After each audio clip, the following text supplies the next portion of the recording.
and the overall impact on children's mental health deteriorates because we've had psychologists and therapists in Victoria and Queensland say that because of the anti-gay conversion laws, they are now reluctant to even consult with children in case that child identifies as a different gender, and then they are duty-bound to affirm no matter what other mental conditions there might be. So we've talked about New South Wales, we've talked about the US, but of course this is all around the Western world right now. In the UK, biological men in the military who start identifying as women are now able to sleep in the women's quarters according to official government guidelines. The guidelines now state that the determining factor as to where somebody sleeps in the military is the gender by which they personally identify. I don't know how this possibly helps the UK military, which, let's face it, have their hands full at the moment. They've got an aggressive Russia in Europe. We know about China in the South Pacific. They've got all sorts of problems. They had a nuclear missile test that failed miserably yesterday.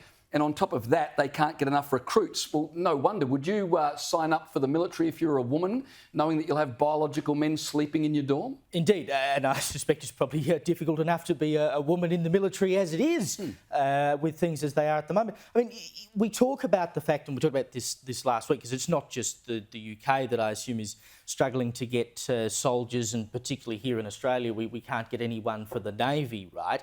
When you degrade the culture to the point that you feel like there is nothing left to defend, why would you want to sign up to the military? And this is a symptom of that. Not only has the culture been debased broadly amongst society, it has been debased amongst the outfit that is designed to defend that culture. When the military is more worried about pronouns and whether or not people can sleep in certain quarters, you know that it has lost all meaning. And so if you were a person who actually wants to defend your country and defend your culture, you would look at that and go, well, why would I want to be part of an outfit like that? And everyone else doesn't want to be a part of an outfit like that anyway because they don't think there's anything left to defend. And it just tells women, you're not safe anywhere.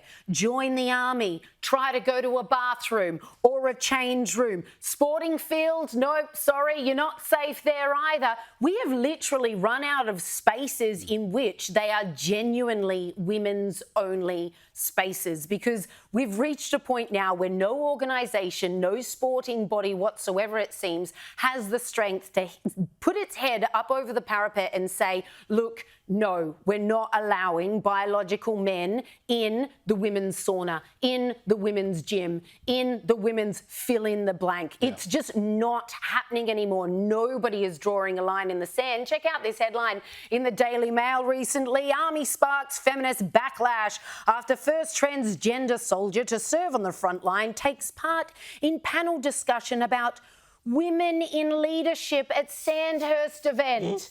For crying out loud. So not only do you just get to be women overnight, but now you're women in leadership. You're telling other women, oh, this is how we do leadership. Women, follow my lead. For crying out loud. You are not a woman in leadership, and you certainly shouldn't be lecturing other actual women about how to lead. But once again, nobody would draw the line in the sand. But you want to know the crazy thing about that particular warrant officer who is now head of diversity and inclusion in the British military?